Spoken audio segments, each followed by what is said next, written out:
എന്താണ് ഈ ഒരു സ്റ്റേജ് എന്ന് വെച്ച് കഴിഞ്ഞാൽ നിങ്ങൾക്ക് ഒരു ബോധ്യമുള്ളൊരു സ്റ്റേജാണ്. അതായത് നമ്മൾ എത്ര കഷ്ടപ്പെട്ടാലും കിട്ടണമെന്നില്ല എന്നൊരു ബോധ്യം നിങ്ങൾക്ക് വരുന്ന ഒരു സ്റ്റേജാണ്. എന്ന് വെച്ച് കഴിഞ്ഞാൽ നമ്മൾ നല്ല രീതിയിൽ ഉറക്കം ഉളച്ചിട്ടൊക്കെ പോയി എക്സാംസ് എഴുതിയിട്ട് പോലും നിങ്ങൾക്ക് മാർക്കില്ല. അപ്പോൾ നിങ്ങൾക്ക് സ്വാഭാവികമായിട്ടൊരു പേടി വരും, നമ്മൾ ഇത്രയും എഫേർട്ട് ഇട്ടിട്ട് മാർക്കില്ല, അങ്ങനെയാണെങ്കിൽ പിന്നെ നമുക്ക് നീറ്റിന് എങ്ങനെയാണ് മാർക്ക് കിട്ടുന്നത്, അങ്ങനൊരു ടെൻഷനും കാര്യങ്ങളൊക്കെ നിങ്ങൾക്കിപ്പം ഉണ്ടാവും. നിങ്ങൾക്കറിയാമായിരുന്നു ഇത് ഭയങ്കര ഡിഫിക്കൽട്ടാണ്, ഇത് അത്ര സിമ്പിളായിട്ടുള്ള ടാസ്ക് അല്ല എന്നൊക്കെ. ഇപ്പോൾ ഈ വീഡിയോ കാണുന്നതും നീറ്റിന് കോച്ചിങ്ങിന് പോയിട്ടുള്ള ഭൂരിഭാഗം പേർക്കും അറിയാം. പക്ഷേ ഇപ്പോഴെന്താ നിങ്ങൾക്കിങ്ങനെ ഒരു പുറകോട്ടൊരു വലി വരാനായിട്ടുള്ളൊരു കാരണം? ശരിക്കും പറഞ്ഞാൽ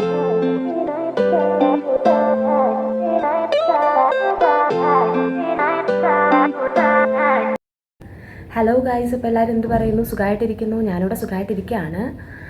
അപ്പോൾ ശരിക്കും പറഞ്ഞാൽ നമ്മൾ നല്ലൊരു ഗ്യാപ്പ് എടുത്തിട്ടുണ്ടായിരുന്നു. അപ്പോൾ നമ്മുടെ കോളേജിൽ കുറച്ച് കോൺവൊക്കേഷൻ്റെ കാര്യങ്ങളൊക്കെ ആയിട്ട് ബിസിയായി പോയതുകൊണ്ടാണ്. പിന്നെ ഞാൻ ഇന്ന് പറയാൻ പോകുന്ന കാര്യങ്ങളുണ്ടല്ലോടാ, അത് ശരിക്കും പറഞ്ഞാൽ ഞാൻ ഉദ്ദേശിക്കുന്ന ഇൻറ്റൻഷനിൽ നിങ്ങളെ പറഞ്ഞ് ഫലിപ്പിക്കുന്നത് ഒരു ടാസ്ക്കാണ് എന്നെ സംബന്ധിച്ചിട്ട്. അപ്പോൾ ഇപ്പം എനിക്ക് ശരിക്കും പറഞ്ഞാൽ ഒത്തിരി മെസ്സേജസ് വരാറുണ്ട്. ഇപ്പം നിങ്ങൾക്ക് തന്നെ നോക്കാം, എൻ്റെ യൂട്യൂബിൻ്റെ ഞാൻ നോർമലായിട്ട് ഇടുന്ന ഷോർട്സ് ഉണ്ട്, അതായത് എൻ്റെ കോളേജ് ലൈഫ് കാണിച്ച് ഞാൻ ഇടുന്ന ഷോർട്സ് ഉണ്ട്. അതായത് ഞാൻ പോവുക വരിക, ഞാൻ ചെയ്യുന്ന കാര്യങ്ങളൊക്കെ കാണിച്ചിട്ട് ചെയ്യുന്ന ഷോർട്സ് ഉണ്ട്. അതിൻ്റെ താഴെ പോലും വന്നിട്ട് കമൻറ്റ് ചെയ്യുന്നത് മൊത്തവും നീറ്റിൻ്റെ കാര്യങ്ങളൊക്കെയാണ്.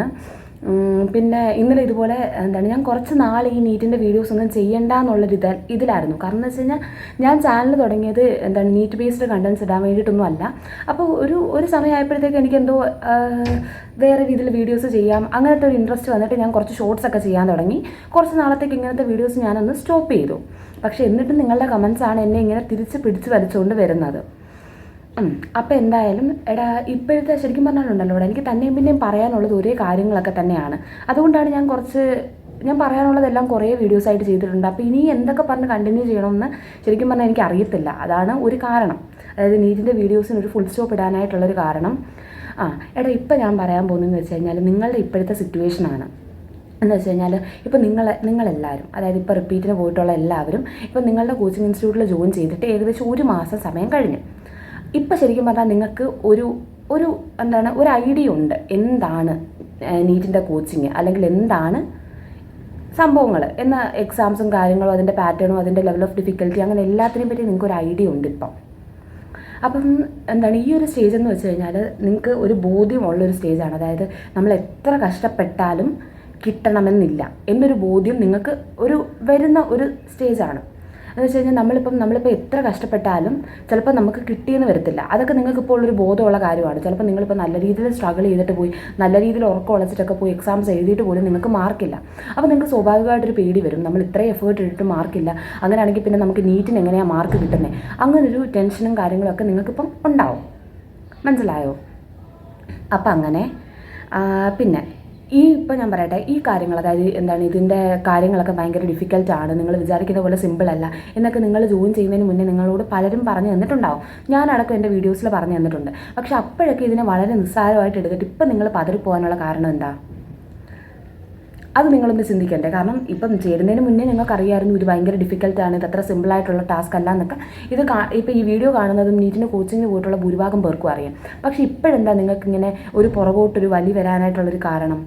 ശരിക്കും പറഞ്ഞാൽ ഇപ്പോൾ ഓൺലൈൻ സ്റ്റുഡൻസ് ആണെങ്കിൽ അവരുടെ പ്രശ്നം എന്ന് പറയുന്നത് അവരുടെ ബാച്ചിൽ ഫുള്ള് റിപ്പീറ്റേഴ്സ് ആണ്, അവരുടെ ബാച്ചിൽ റെസിഡൻഷ്യൽ ബാച്ചാണ്, അവരുടെ ബാച്ചിൽ CBSE സ്റ്റുഡൻസ് ആണ്.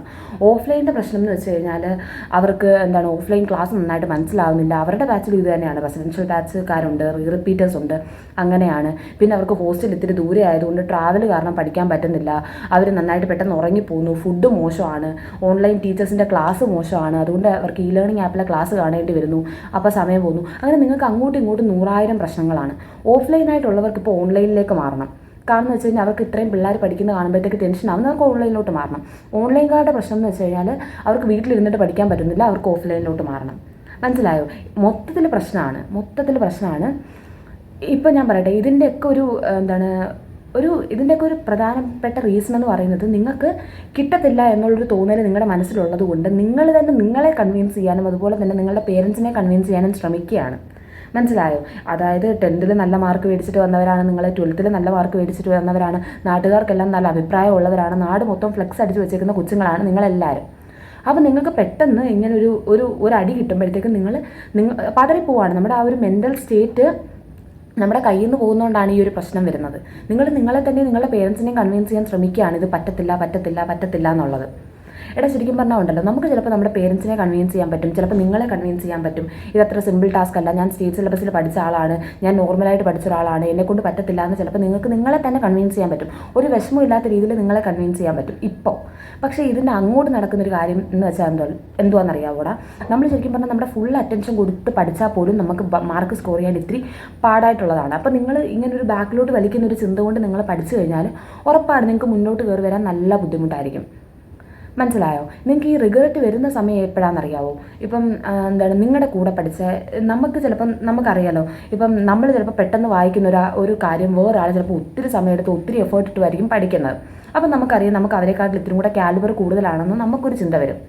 ഞാൻ ഈ പറഞ്ഞ ആൾ, അതായത് ഇപ്പം നിങ്ങളുടെ റിസൾട്ടൊക്കെ വന്ന് കഴിഞ്ഞിട്ട് അങ്ങോട്ടും ഇങ്ങോട്ടും കുറച്ച് പേര് മാർക്കും കാര്യങ്ങളൊക്കെ അറിയുമ്പം ഈ പറഞ്ഞ ആൾ, അതായത് ഭയങ്കരമായിട്ട് കഷ്ടപ്പെട്ട് പഠിക്കുന്ന ആൾക്ക് നിങ്ങളെക്കാട്ടി മാർക്ക് കൂടുതലുണ്ടെന്ന് അറിയുന്ന ആ ഒരു സമയത്ത് നിങ്ങൾക്ക് റിഗ്രറ്റ് വരും. അതായത് ഞാനത് വേണ്ട രീതിയിൽ ഉപയോഗിക്കാതിരുന്നിട്ടാണ്, ഞാൻ അനാവശ്യമായിട്ട് ടെൻഷൻ എടുത്ത് വെച്ചുകൊണ്ടാണ് ആ കൊച്ചിനെ കൊണ്ട് പറ്റും എന്നുള്ള രീതിയിൽ പഠിച്ച് കയറിപ്പോയി. അതിന് ചിലപ്പോൾ അഡ്മിഷൻ കിട്ടണമെന്നില്ല. നിങ്ങൾക്ക് 450 മാർക്ക് കിട്ടിയ സ്ഥാനത്ത് അതിനൊരു 500 മാർക്കോ 550 മാർക്കോ കിട്ടുമ്പോഴാണ് നിങ്ങൾക്ക് ആ ഒരു റിഗ്രറ്റ് വരുന്നത്. ഞാനൊന്ന് ശ്രമിച്ചായിരുന്നെങ്കിൽ എന്തായാലും എനിക്കും പറ്റുമായിരുന്നെന്നൊരു തോന്നൽ. അതെന്ന് വെച്ച് കഴിഞ്ഞാൽ ഭയങ്കര വിഷമം ഉണ്ടാക്കുമടാ. ഞാൻ പറയട്ടെ, ഇപ്പം നിങ്ങൾ ഈ ചിന്തിക്കുന്ന പോലെയല്ല, ഇപ്പം നിങ്ങൾ ഈ കൺവിൻസ് ചെയ്യുന്ന പോലെ അത്ര സിമ്പിളല്ല. നമ്മൾ ശരിക്കും പറഞ്ഞാൽ മറ്റേ ഉദാഹരണം സുജാതയിൽ പറയുന്ന ഒരു ഡയലോഗാണ് എനിക്കും പറയാനുള്ളത്. ഞാൻ സൈഡിലായിട്ട് കാണിച്ചു. നമ്മൾ ശരിക്കും പരിശ്രമിക്കാതെ തോറ്റുപോകുന്നതാണ് ഏറ്റവും വലിയ തെറ്റ്. നമ്മുടെയൊക്കെ സ്വപ്നങ്ങളെ കുറിച്ചേ നമുക്കല്ലേ അറിയുള്ളൂ. അത് സത്യമാവണ വരെ ബാക്കിയുള്ളവർക്ക് അതൊരു തമാശ ആയിരിക്കും. നമ്മൾ എഫേർട്ട് ഇടാതെ നമ്മുടെ കയ്യിൽ നിന്ന് പോകുമ്പോഴാണ് അത് നമ്മളോടും നമ്മുടെ പേരൻസിനോടും ചെയ്യുന്ന തെറ്റാവുന്നത്. നമ്മൾ നമ്മുടെ പരമാവധി എഫേർട്ട് ഇട്ടിട്ടും നമുക്ക് കിട്ടുന്നില്ല എന്നുണ്ടെങ്കിൽ അത് നമുക്ക് പിന്നീട് ആലോചിക്കുമ്പോഴോ നമുക്കതൊരു റിഗ്രറ്റായിട്ട് തോന്നത്തില്ല. ഞാൻ പറയട്ടെ, ഇപ്പം കുറേ പേരുടെ മനസ്സിലെന്ന് വെച്ച് കഴിഞ്ഞാൽ കിട്ടിയില്ലെങ്കിൽ ഞാൻ എന്ത് ചെയ്യും എന്നുള്ള തോട്ട് പ്രോസസ്സിലൂടെയാണ് നിങ്ങൾ പോകുന്നത്. ഇപ്പോൾ ഞാൻ പറയട്ടെ, എല്ലാവരും ഒരേ ഫിനാൻഷ്യൽ സ്റ്റേറ്റിൽ നിന്ന് വരുന്നവരായിരിക്കത്തില്ല. ചിലർ ഇത്തിരി നല്ല രീതിയിൽ ബാക്ക്വേർഡ് ആയിരിക്കും. അപ്പോൾ അവർ വല്ല ലോണോ ഒക്കെ എടുത്തിട്ടായിരിക്കും നിങ്ങളെ പഠിപ്പിക്കാൻ വിടുന്നത്. കാരണം 3 ലക്ഷം രൂപ അല്ലെങ്കിൽ 2.5 ലക്ഷം രൂപ എന്നൊക്കെ പറയുന്നത് നിസ്സാരമായിട്ടുള്ളൊരു എമൗണ്ട് അല്ല. ഇപ്പം നിങ്ങളുടെ ടെൻഷൻ ഫുള്ള് ഈ എമൗണ്ടിലാണ്. അയ്യോ ഞാൻ എന്തായാലും എനിക്ക് കിട്ടുമെന്ന് തോന്നുന്നില്ല, അപ്പോൾ അത്രയും പൈസ വീട്ടുകാരുടെ പോയി ആ ഒരു ചിന്ത കൊണ്ട് നമ്മൾ പഠിച്ചു കഴിഞ്ഞാലുണ്ടല്ലോ, അതൊരു മോട്ടീവായിട്ട് നമ്മൾ എടുത്തു കഴിഞ്ഞാൽ നല്ലതാണ്. പക്ഷെ ആ ഒരു ചിന്ത കാരണം നമുക്ക് പഠിക്കാൻ പറ്റാത്തൊരവസ്ഥ നമ്മൾ ഉണ്ടാക്കുന്നത്, അത് ശരിക്കും പിന്നെ ആ പൈസ ചിലവാക്കിക്കൊണ്ട് വല്ല പ്രയോജനമുണ്ടോ? എടാ ഞാൻ ഒരു കാര്യം പറ്റാം, നിങ്ങൾ ഇപ്പോൾ തൽക്കാലം ഈ പൈസയെ പറ്റി ആലോചിക്കേണ്ട. എനിക്കറിയാം അത്രയും ഒരു ചെറിയ എമൗണ്ടൊന്നും അല്ല, ചേച്ചിക്ക് അങ്ങനെ പറഞ്ഞാൽ മതി എന്ന് ചിലവർക്ക് തോന്നാം. പക്ഷേ എന്നാലും എടാ ഇപ്പം ഞാൻ പറയട്ടെ, നിങ്ങൾക്കൊരു അസുഖം വന്നു കഴിഞ്ഞാൽ നിങ്ങൾ ട്രീറ്റ് ചെയ്യത്തില്ലേ? ചിലപ്പോൾ നമ്മുടെ വീട് വിറ്റ് പോലും പലരുടെ മക്കളെയും ട്രീറ്റ് ചെയ്യാറുണ്ട്. ഇപ്പം നിങ്ങൾ ഒന്നുമല്ലെങ്കിലും ഇത് നിങ്ങൾ അനാവശ്യമായിട്ട് കളഞ്ഞല്ലല്ലോടാ. നിങ്ങൾക്കൊരു ആഗ്രഹം, നിങ്ങൾക്ക് ഭയങ്കരമായിട്ടൊരു ആഗ്രഹം തോന്നി, ആ ആഗ്രഹത്തിന് നിങ്ങളെ വീട്ടുകാർ നിങ്ങളെ സപ്പോർട്ട് ചെയ്തതാണ്. മനസ്സിലായോ? ഇപ്പോൾ എല്ലാവർക്കും ഒരേ കാലിബറും ഒരേ ഭാഗ്യവും ഒന്നും ആയിരിക്കത്തില്ല. ചിലപ്പോൾ നമുക്ക് കിട്ടിയില്ലെങ്കിൽ പോലും നമുക്ക് പിന്നീട് ഒരു റിഗ്രറ്റ് വരരുതല്ലോ. ഞാനൊന്ന് ശ്രമിച്ച് നോക്കിയായിരുന്നെങ്കിൽ എനിക്ക് കിട്ടുമെന്നൊരു തോന്നൽ വരരുതല്ലോ. കാരണം നിങ്ങളുടെ വീടിനടുത്തുനിന്ന് ഒരാൾ പോയി, ആ ആൾക്ക് കിട്ടി, അന്നേരം ഞാനും കൂടെ ഒരു കോഴ്സിന് ജോയിൻ ചെയ്ത് എൻട്രൻസിന് ബ്രില്യൻറ്റിലോ സൈലത്തിലോ ഒക്കെ പോയി പഠിച്ചായിരുന്നെങ്കിൽ എനിക്കൂടെ കിട്ടുമായിരുന്നു എന്നുള്ളൊരു തോന്നൽ പിന്നെ നമുക്ക് വരത്തില്ലല്ലോടാ. ഈ പൈസ എന്നൊക്കെ പറയുന്നത് ഇപ്പം നിങ്ങളുടെ 18-19 വയസ്സിൽ ചിന്തിക്കുന്നതുകൊണ്ടുള്ള പ്രശ്നമാണ്. ഇപ്പം ഞാൻ പറയട്ടെ, ബ്രില്യൻറ്റിലോ അല്ലെങ്കിൽ സൈലത്തിലോ ഏതെങ്കിലും ഒരു കോച്ചിങ് പ്ലാറ്റ്ഫോമിൽ നീറ്റിന് വേണ്ടിയിട്ട് പ്രിപ്പയർ ചെയ്ത ഒരാളെന്ന് പറയുന്നത് ഒരു രീതിയിലും പതറത്തില്ല. കാരണം അവർക്ക് എങ്ങനെ പഠിക്കാമെന്നൊരു ഐഡിയ ഇവിടെ നിന്ന് ഇറങ്ങുമ്പോൾ കിട്ടും. ആ ഒരു ലെവലിൽ നമ്മൾ സാധാ ഒരു BSc കോഴ്സിൽ പോയി പഠിച്ചാൽ പോലും നമുക്ക് അതിൻ്റെ എക്സ്ട്രീമിൽ എത്താൻ പറ്റുമടാ. അന്നേരം നമുക്ക് ചിലപ്പോൾ ഇതിൻ്റെ ഇരട്ടി 4 ഇരട്ടി 5 ഇരട്ടി 10 ഇരട്ടി പൈസ ഉണ്ടാക്കാൻ പറ്റും. അപ്പോൾ നിങ്ങൾ ഈ പൈസ എന്നുള്ള ആ ഒരു ഇതുകൊണ്ട് നിങ്ങൾ ഡീമോട്ടിവേറ്റ് ആവരുത്. ഇപ്പോൾ തൽക്കാലം നിങ്ങളെ എന്തിനാണ് വിട്ടത്, നമ്മൾ അതിൻ്റെ പരമാവധി ശ്രമിക്കാനായിട്ട് നോക്കുക. പല ഓരോ ഇതും കാണും. ഇപ്പം നിങ്ങൾക്ക് ഞാൻ പറയട്ടെ, ഓഫ്ലൈൻ ക്ലാസ് മനസ്സിലാവുന്നില്ല, ഓൺലൈൻ ക്ലാസ് കണ്ട് പഠിക്കേണ്ടി വരുന്നു. നിങ്ങൾ അതിന് പരാതി പറയാതെ നിങ്ങൾ പഠിക്കടാ. നിങ്ങൾക്ക് പറ്റുന്ന രീതിയിൽ അത് പഠിക്കുക, നിങ്ങൾക്ക് പറ്റുന്ന രീതിയിൽ സമയം ഉണ്ടാക്കി പഠിക്കുക. ഇപ്പം എല്ലാവരും നിങ്ങളെ പോലെ തന്നെയല്ലേ, പലർക്കും ഇപ്പം ക്ലാസ് മനസ്സിലാവുന്നില്ല. നമുക്കത് മനസ്സിലാവുന്നില്ല എന്ന് പറഞ്ഞുകൊണ്ടിരുന്ന് കഴിഞ്ഞാൽ മനസ്സിലാവുമോ? അല്ലെങ്കിൽ നമുക്കിപ്പോൾ കോഴ്സ് ഇട്ട് കളഞ്ഞിട്ട് പോകാൻ പറ്റൂല്ല. അപ്പോൾ നമുക്ക് ചെയ്യാൻ പറ്റുന്ന കാര്യം എന്ന് വെച്ച് കഴിഞ്ഞാൽ നമുക്ക് പറ്റുന്ന റിസോഴ്സസ് വെച്ചിട്ട് പറ്റുന്ന രീതിയിൽ ടൈം അഡ്ജസ്റ്റ് ചെയ്ത് പഠിക്കുക എന്നുള്ളതേ നമുക്ക് ചെയ്യാനായിട്ടുള്ളൂ. അല്ലാതെ ഇത് പാടാണ് എന്നൊക്കെ പറഞ്ഞ് ഇരുന്നിട്ട് വല്ല പ്രയോജനമുണ്ടോ? ഒരു പ്രയോജനമില്ല. നമുക്ക് ചിലപ്പം ഇങ്ങനെ ചുമ്മാ പറഞ്ഞുകൊണ്ടിരുന്നിട്ട് നമ്മുടെ പേരൻസിന് മാർക്ക് പറയുമ്പോഴത്തേക്ക് അവർക്ക് ചിലപ്പോൾ മനസ്സിലാവുമായിരിക്കും, ഇതൊക്കെ കൊണ്ടാണ് അവർക്ക് മാർക്കില്ലാത്തത്. പക്ഷെ അത് എൻഡ് ഓഫ് ദ ഡേ നിങ്ങൾക്ക് എന്തുവാ കിട്ടുന്നത്? ഒന്നും കിട്ടത്തില്ല. ഞാൻ പറയട്ടെ, ഒരു 550-600 മാർക്ക് മേടിച്ച് ഔട്ടാവുന്ന ഒരാളും 300 മാർക്ക് അല്ലെങ്കിൽ 10 മാർക്ക് മേടിച്ച് ഔട്ടാവുന്ന ഒരാളും ഒരുപോലെയാണ്. മനസ്സിലായോ? 2 പേർക്ക് MBBS അഡ്മിഷൻ കിട്ടത്തില്ല. അപ്പോൾ നമ്മൾ പരമാവധി ചെയ്യേണ്ടതെന്ന് വെച്ച് കഴിഞ്ഞാൽ നമ്മുടെ മാക്സിമം എഫേർട്ട് ഇടുക. അഥവാ ഇനിയിപ്പോൾ നമുക്ക് കിട്ടിയില്ലെങ്കിൽ പോലും നമുക്ക് ആ ഒരു ആശ്വാസമെങ്കിലും കാണും, ഞാൻ എൻ്റെ ഫുള്ള് കൊടുത്തു എന്നിട്ടും എനിക്ക് പറ്റിയില്ല. ഞാൻ മറ്റേ BDS കോഴ്സിന് അഡ്മിഷൻ എടുത്തപ്പോഴത്തേക്ക് അവിടെയും കുറേ കൊച്ചുങ്ങളുണ്ടായിരുന്നു. ജസ്റ്റ് റിപ്പീറ്റ് ചെയ്തിട്ട് വന്ന് കയറി BDSന് ജോയിൻ ചെയ്തവർ വരെ ഉണ്ടായിരുന്നു. എന്നിട്ട് ഞാൻ അവരിൽ കുറേ പേരോട് സംസാരിച്ചപ്പോൾ അവർ പറയുന്നതെന്ന് വെച്ച് കഴിഞ്ഞാൽ, എടാ ഞാൻ എൻ്റെ ഫുൾ എഫേർട്ട് ഇട്ടതാണ്, എന്നിട്ട് ഞാൻ ഇനി റിപ്പീറ്റ് പോയാലും എനിക്ക് പ്രതീക്ഷയില്ല, കാരണം ഞാൻ എനിക്ക് കൊടുക്കാവുന്ന പരമാവധി കൊടുത്തതാണ്. മനസ്സിലായോ? അവർക്ക് അതിനൊരു റിഗ്രറ്റ് ഇല്ല, കാരണം അവരുടെ എക്സ്ട്രീം അത്ര പറ്റത്തുള്ളൂ, അവരതിന് കയറി. മനസ്സിലായോ? ആ ഒരു ഇതെങ്കിലും നമുക്ക് വരണ്ടേ? അപ്പോൾ നമ്മളിങ്ങനെ ബാക്കിലോട്ട് നമ്മുടേതായിട്ടുള്ള കാരണങ്ങൾ കണ്ടെത്തി ബാക്കിലോട്ട് പോകാതെ പരമാവധി സമയം യൂട്ടിലൈസ് ചെയ്ത് കയറി വരിക. നിങ്ങൾക്ക് കിട്ടുന്ന സമയവും നിങ്ങളുടെ അപ്പുറത്ത് കിട്ടുന്ന ആൾക്ക് കിട്ടുന്ന സമയമെല്ലാം ഒരുപോലെയാണ്. നിങ്ങൾ യൂസ് ചെയ്യുന്ന ഒരേ റിസോഴ്സസുമാണ്.